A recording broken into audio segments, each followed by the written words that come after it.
सत्यानन्दचिदात्मने सर्वान्तरात्मने श्रीमद् वेङ्कटेशाय मङ्गलम्।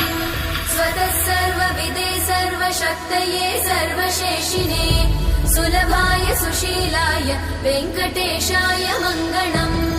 परस्मै ब्रह्मणे पूर्णकामाय परमात्मने प्रयुञ्जे परतत्त्वाय वेङ्कटेशाय मङ्गलम्। आकालतत्त्वमशान्तमात्मनामनुपश्यताम् अतृप्त्यमृतरूपाय वेङ्कटेशाय मङ्गलम्। प्रायस्वचरणौ पुंसां शरण्यत्वेन पाणिना कृपया दिशते श्रीमद् वेङ्कटेशाय मङ्गलम्।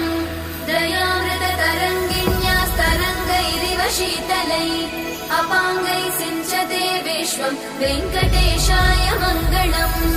स्रग्भूषां